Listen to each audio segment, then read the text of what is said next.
అన్న ఓడిపోయిన గెలిచిన ప్లేస్లో ఆయన వదులుకున్నాడు కాబట్టి అక్కడికి వెళ్ళయింది. ఆవిడ సాధించేది ఏముంది? వాళ్ళ ఆయన ఇక్కడ రాగానే ఆయన అన్న కారణంగా హర్యానాలో భూములు నొక్కేసినాడు. ఒక కరప్టెడ్ మొగుడు, కరప్టెడ్ కుటుంబం. ఇటు పక్కన ఈవిడ గారు ఆ నేషనల్ హెరాల్డ్ కేసులో నిందితురాలు. ఓవరాల్ గా ఆవిడ వచ్చి మాట్లాడేదానికి ఆవిడకేం అర్హత ఉందో అర్థం కాదు. సమస్య ఏంటంటే అవగాహన రాహిత్యంతో కూడినటువంటి మనిషి.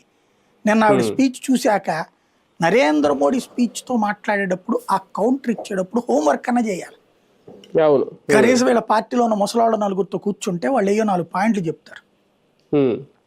బెంగాల్ ఎలక్షన్ల గురించి, బెంగాల్ ఎలక్షన్లకు వందే మాత్ర గీతం గురించి చెప్పగానే వచ్చి ఓట్లేసేస్తారు, ఎగబడిపోయాయి.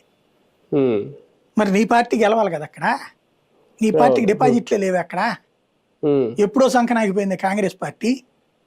మరి నువ్వు వెళ్ళి వందే మాత్రం నినాదం ఇచ్చి తీసుకురా, సీట్లు అక్కడ సాధిస్తాయని చూద్దాం. ఏదో మాట్లాడేస్తారంతే. అవగాహన రాహిత్యంతో కూడిన ఉపన్యాసం ఆడిది.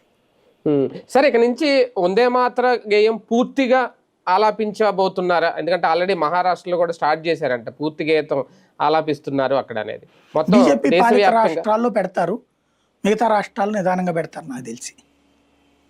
అసలు దాన్ని జాతీయ గీతంగా అనౌన్స్ చేయాలి. మేబీ ఫ్యూచర్ లో జరగచ్చు. అంటే పార్లమెంట్ లో దానికి సంబంధించిన ఒక నిర్ణయం తీసుకునే అవకాశం ఉంటుందా? ఈ చర్చ జరిగింది, రాజ్యాంగ సవరణ చేయాలి. రాజ్యాంగం ప్రకారం మనం జనగణమన జాతీయ గీతం